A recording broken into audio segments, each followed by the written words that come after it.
June 6, 1944, 1:30 in the morning. The air over the Normandy coast is thick with a damp, salty chill. It clings to the steel of the gun emplacements and settles in the lungs of the men tasked with defending Fortress Europe. For Oberleutnant Werner Kortenhaus, commander of the 8th Battery, 1716th Artillery Regiment, this pre-dawn blackness is a familiar shroud. His post, a concrete observation bunker designated Widerstandsnest 35A, offers a commanding view of the Baie de la Seine, a stretch of coastline the Allies have codenamed Omaha Beach. For months, this has been a ghost front, a war of waiting, a war of nerves. But tonight, the waiting is over.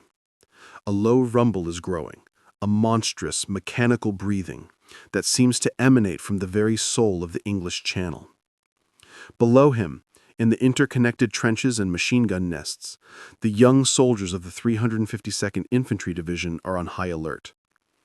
They are some of the best trained men the Wehrmacht has left, but they are outnumbered, vastly. An urgent, crackling voice comes through the field telephone, a message from the 726th Grenadier Regiment headquarters. The order is unequivocal, delivered with the clipped, frantic energy of a command structure already straining under the weight of the unknown. Paratroopers reported inland.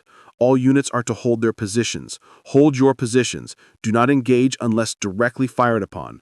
Await orders from divisional command. I repeat, await orders. Any premature action will betray our defensive layout. Await orders. In the face of a rising tide of engine noise, the command is a study in tactical absurdity. It is a doctrine born of a distant, disconnected high command.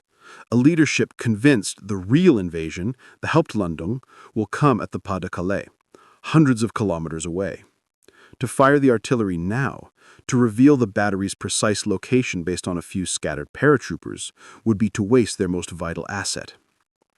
The big guns of the 1716th are a scalpel, meant to surgically strike the main invasion force when it appears. Firing on phantoms in the dark is not just unauthorized, it is a tactical sin, a waste of precious finite ammunition. But Werner Kortenhaus is not hearing phantoms. He is hearing the death knell of the Third Reich. He is a mathematician by training, a man who sees the world in numbers, in systems, in the cooled, hard calculus of force and mass. And the sound he is hearing is not a raiding party. It is an equation he cannot solve. With the first hint of dawn breaking, a sliver of gray on the horizon, he lowers his binoculars. The order is to wait. The protocol is to preserve the element of surprise. But as the silhouette of an impossibly vast armada begins to resolve itself out of the morning mist, Kortenhaus makes a decision. He picks up the field telephone, his voice calm, steady, and utterly defiant. He will not waste his guns. He will use them to warn his comrades of the apocalypse that is coming for them. It is a decision that will not save the day, will not win the battle, but will in its own small way confirm a terrible secret truth he already suspects. His order to his gun crews will break every rule, but it will be the only sane response to the insanity unfolding before him. For in that moment, Werner Kortenhaus is no longer just a soldier. He is a witness to the end of his world. Who was this man who stood at the edge of the world and did not flinch? Before the uniform, before the war, Werner Kortenhaus was a man of numbers. Born in 1916, he was a child of the post-Great War generation, coming of age in a Germany wrestling with its identity. He found his solace not in politics or ideology, but in the elegant certainties of mathematics and physics at the University of Munster. He was a student of logic, of systems, of the predictable and beautiful dance of cause and effect. To him, a problem was not an obstacle to be overcome with brute force, but a puzzle to be solved with intellect. This mindset, the calm, analytical gaze of a mathematician, would become the most crucial weapon in his arsenal. It allowed him, in the heart of chaos, to see the underlying equation. The mission assigned to him and the 352nd Infantry Division was, on paper, a masterpiece of defensive engineering. The Atlantic Wall, a chain of fortifications stretching from Norway to the Spanish border, designed to repel any Allied invasion. Kortenhaus's 8th Battery, with its 400mm guns, was a critical cog in this machine, positioned to enfilade the beaches with devastating crossfire.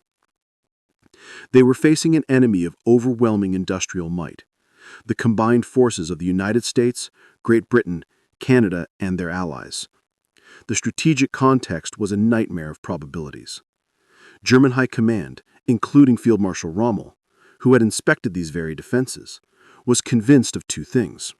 First, that the invasion would come at high tide, to minimize the run up the beach for the infantry. Second, and more critically, they were certain the main landing would be at the Pas de Calais, the shortest point across the channel. Normandy, they believed, was a feint. A diversion. Kortenhaus was not alone in his concrete tomb. He commanded a battery of men, boys really, plucked from every corner of Germany.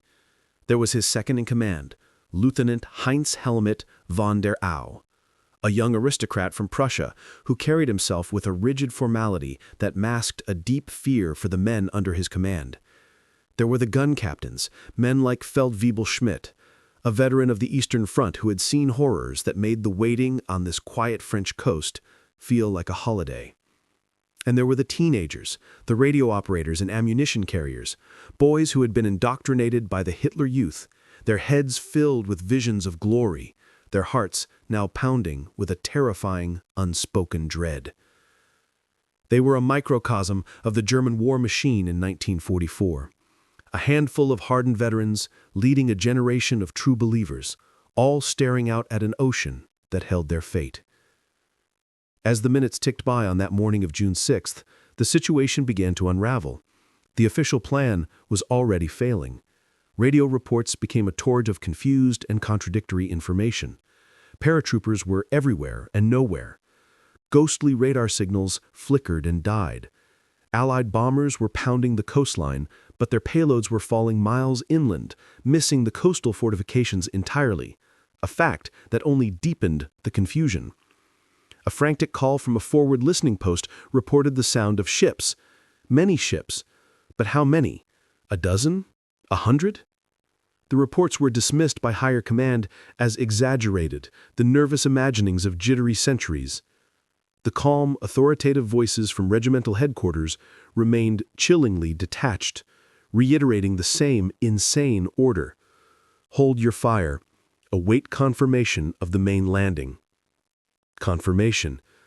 For Werner Kortenhaus, peering through the observation slit as the blackness bled into a sickening gray, the sound was confirmation enough.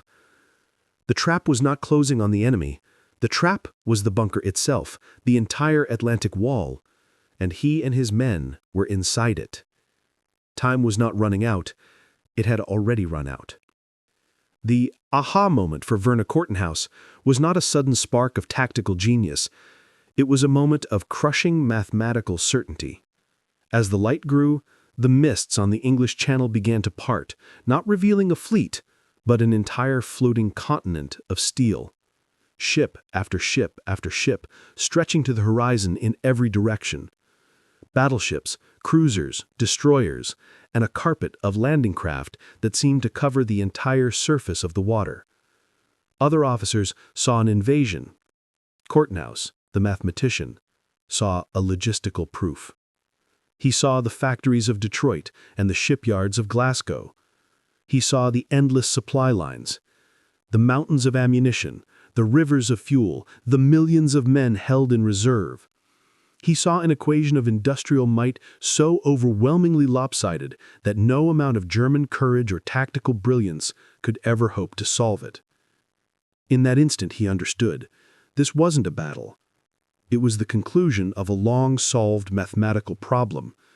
The war was already over. The rest was just death. His solution was as unorthodox as it was brilliant. It was an act not of aggression, but of illumination. He would use his powerful 100mm guns not to sink ships, but to send a message.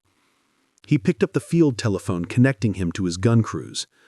The order he gave them was bizarre, a violation of every principle of artillery warfare. He did not give them coordinates for a ship or a section of the beach.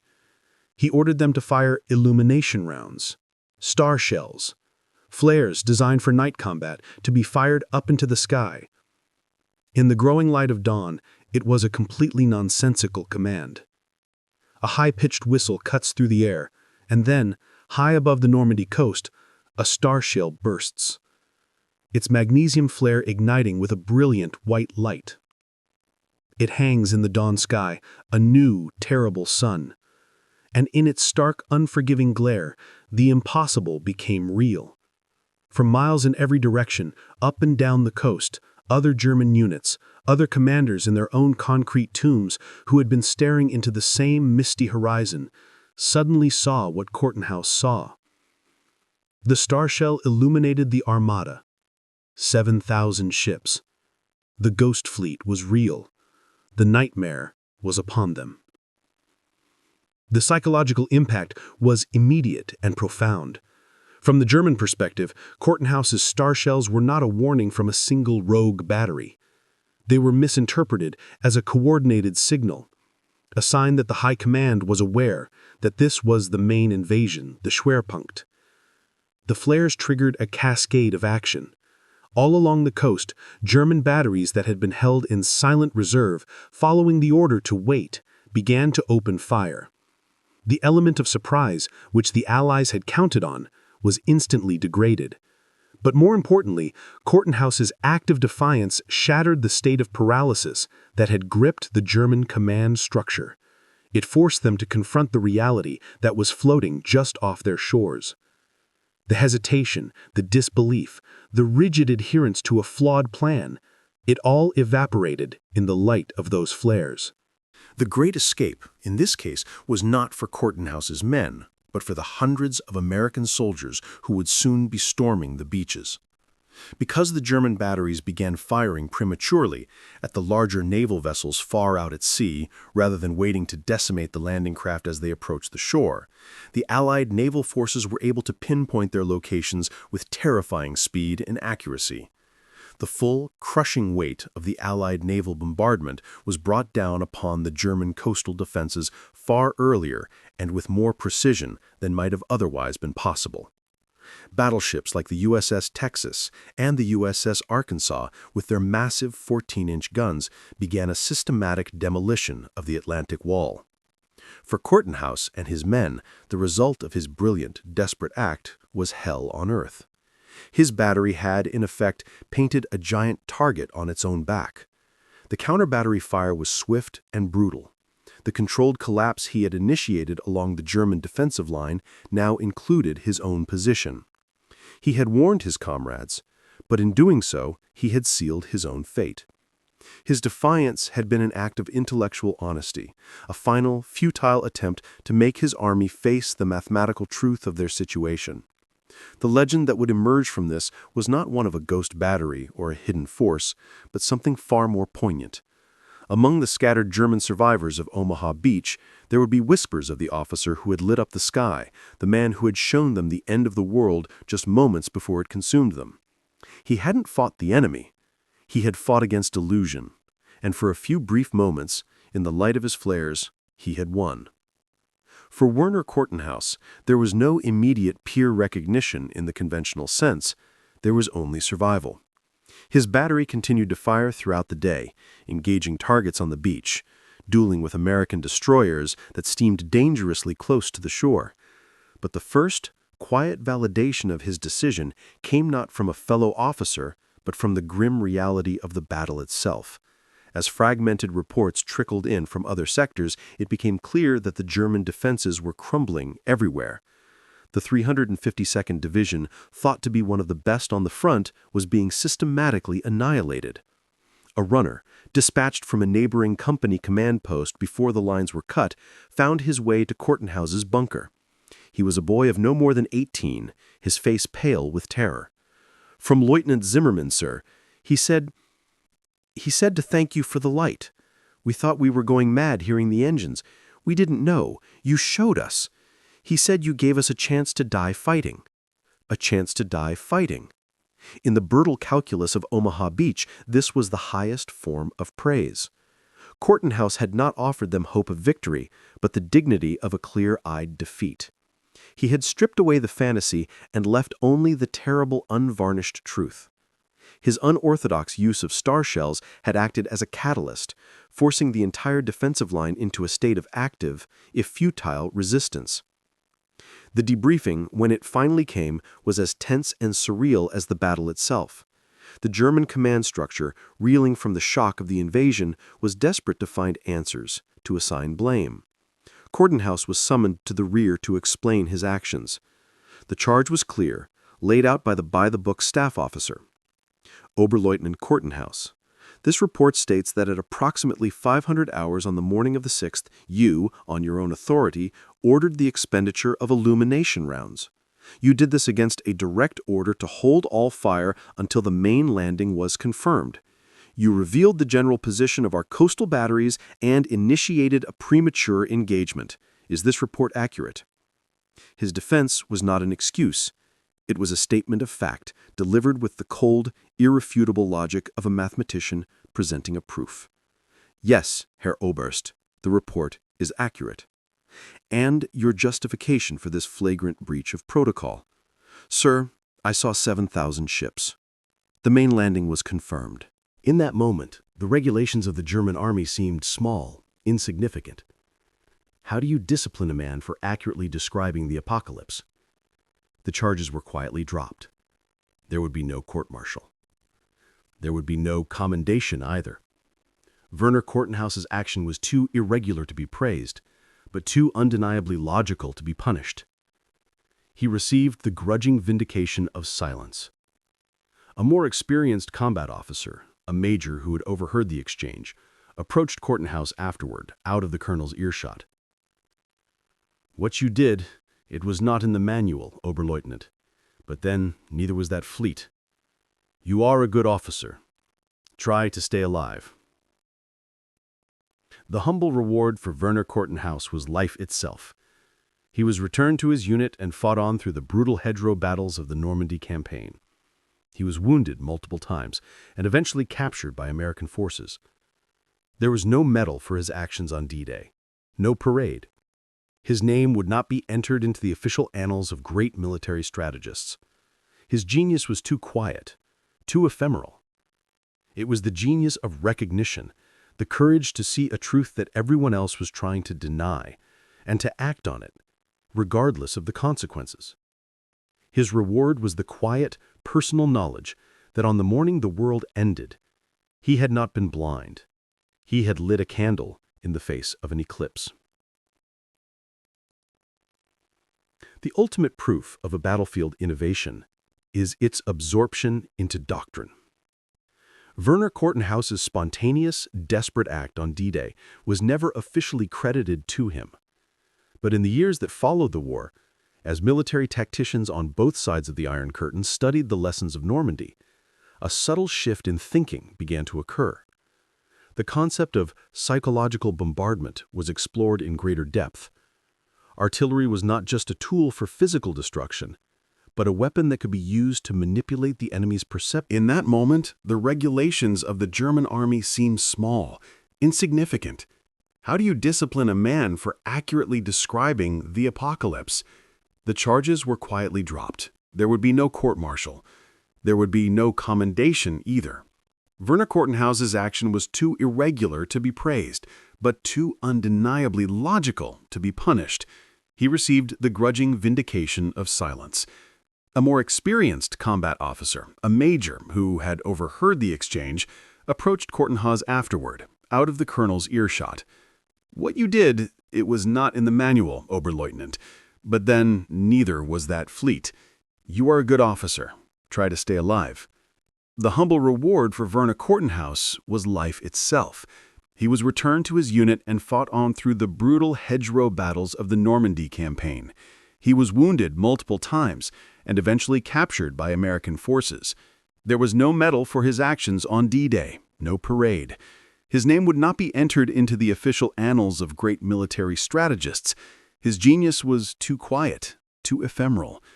It was the genius of recognition, the courage to see a truth that everyone else was trying to deny, and to act on it, regardless of the consequences.